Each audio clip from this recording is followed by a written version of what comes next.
এটা maybe friends communication directors universe, ঠিক আছে, যেখানে আমরা মৃণাল সেন, সত্যজিৎ রায় এবং এরপরে হয়তো ঋত্বিক ঘটকের বায়োপিক দেখতে পারি। তো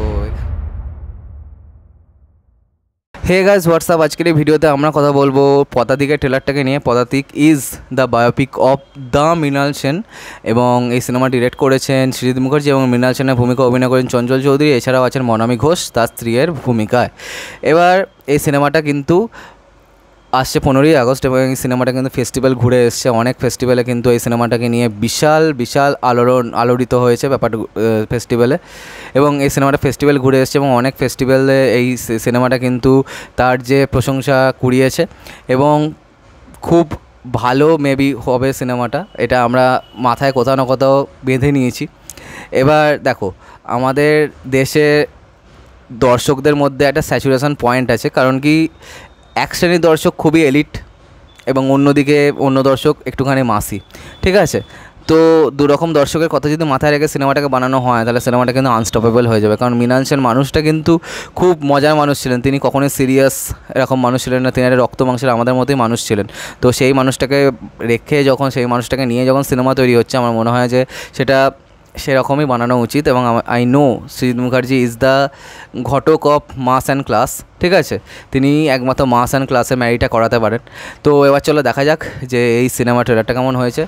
1 2 3 স্টার্ট।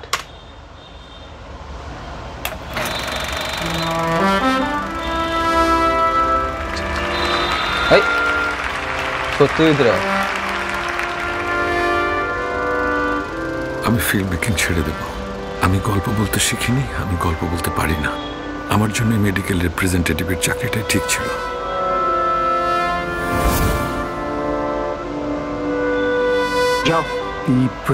ঠিক যেটা করতে চাও সেটাই করবে, আপোষ করবে না। আরে If anyone can do it, it is you. 24শে শ্রাবণ হলে কেমন হয়? 32শে শ্রাবণ হবে না। আপনি যাই বলুন, আমি শর্টটা সরাবো না।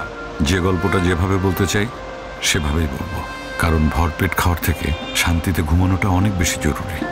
বাহ। সিনেমার এক পা বাস্তবে আর এক পা ফ্যান্টাসিতে, অর্থাৎ মায়ায়।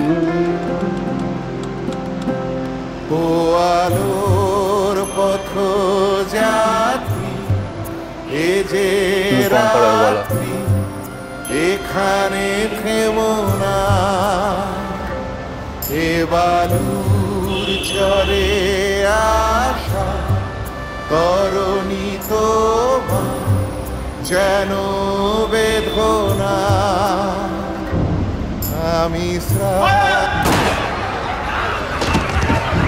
আমি জানি আমার সিনেমায় কোনো পালিশ নেই, হয়তো ক্রুড, হয়তো কাঁচা, হয়তো নিটল, শৈল্পিকভাবে গল্প বলার সে নিয়ম মানে না, হয়তো শুধুমাত্র ছেঁড়া প্যামফ্লেট, কোনো লেদার বাউন্ড ক্লাসিক নয়, কিন্তু শুধুমাত্র মহাকালের মুকুটের লোভে আমি বর্তমানের সঙ্গে বেইমানি করতে পারবো না।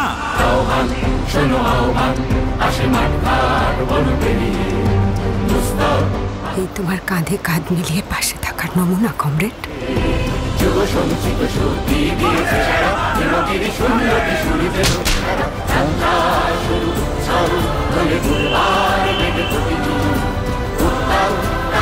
তুমি সবার উপরে সিনেমাকে না রাখলে সিনেমা তোমাকে সবার উপরে রাখতো না।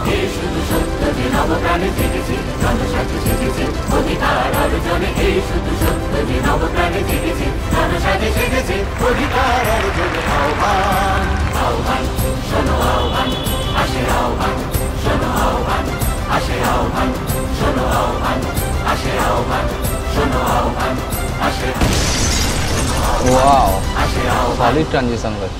কে মৃণাল সেন?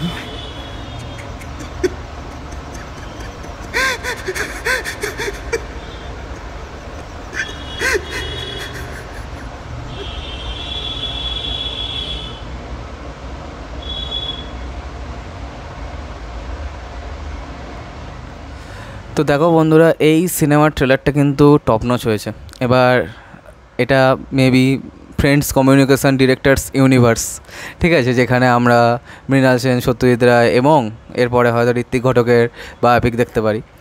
তো এখানে সত্যজিৎ রায়ও আছেন এই ট্রেলারের মধ্যে সেটা দেখানো হয়েছে। এবং লাস্টের যে সিনটা সেটাকে নিয়ে পার্টিকুলার কথা বলতে হয়, কারণ কি চলচ্চিত্র এখন যে সিনেমাটা ছিল চালচিত্র এখন অঞ্জন দত্তের, সেখানেও কিন্তু মৃণাল সেনের ভূমিকায় অঞ্জন দত্ত অভিনয় করেছেন এবং তিনিও এই ঘটনাটা বলেছিলেন যে মৃণাল সেন আয়নার সামনে এরকম দাঁড়িয়েছিলেন এবং জিজ্ঞেস করেছিলেন নিজেকে যে কি মৃণাল সেন সিনেমা বানাবে তুমি, ঘন্টা বানাবে, এরকম একটা ব্যাপার হয়েছিল। তো এখানে মৃণাল সেনের যে পোর্ট্রেয়ালটা যেরকমভাবে সৃজিত মুখার্জি দেখেছেন মৃণাল সেনকে বা দেখিয়েছেন রাদার, সেটা quite different from Anjan Dutt's version, ঠিক আছে। এবার দেখা যাক যে কোনটা মানুষ বেশি অ্যাকসেপ্ট করে। এবং এখানে মনামিকে কিন্তু বেশ ভালো লাগছে, আমার কিন্তু বেশ ভালো লেগেছে মনামিকে। এবং অন্যদিকে যেরকম এখানে এডিটিং ট্রেলারে সেটা কিন্তু বেশ ভালো এবং সাদা কালোতে করেছে, এটা বেশ ভালো হয়েছে এবং সিনেমাটাকে একটা আলাদা এজ কিন্তু প্রোভাইড করছে। এবং পার্টিকুলার একটা দৃশ্যের কথা বলবো যেখানে জীবন এবং ফ্যান্টাসি নিয়ে একটা কথা বলা, বাস্তব এবং ফ্যান্টাসি নিয়ে। তো এখানে দেখাচ্ছে সিনটায় যে ভদ্রলোক সাধারণ একটা চার দেওয়ালা ঘর থেকে যাচ্ছেন একটা, যেখানে একটা রাজবাড়ির ধ্বংসাবশেষ সেরকম একটা জায়গায় যাচ্ছেন। তো বাস্তব আর ফ্যান্টাসিকে যেভাবে এখানে ডিনোট করেছে সেটা কিন্তু বেশ ভালো লাগছে এবং লাস্টের শটটা কিন্তু মানি শট, ঠিক আছে। অন্যদিকে যদি আমি বলি যে এখানে একটা পার্টিকুলার ট্রানজিশন শট আছে, সেটা কিন্তু খুব ভালো হয়েছে, যে দেশলাইটা ফেলছে এবং তারপরে ব্লাস্ট হচ্ছে এবং সেই সময়কালের যে রাজনৈতিক পরিস্থিতি সেটাকেও নিয়ে এখানে কথা বলা হয়েছে, তো সেটা বেশ ভালো। তো এবার চলো দেখা যাক যে আলটিমেটলি সিনেমাটা কেমন হয়। 15ই আগস্ট আসছে, অনেক দেরি হলো ট্রেলারটা আনতে। আর সাবস্ক্রাইবটা প্লিজ করে দাও যাতে আমার সাথে তোমাদের আবার দেখা হয়। Bye bye.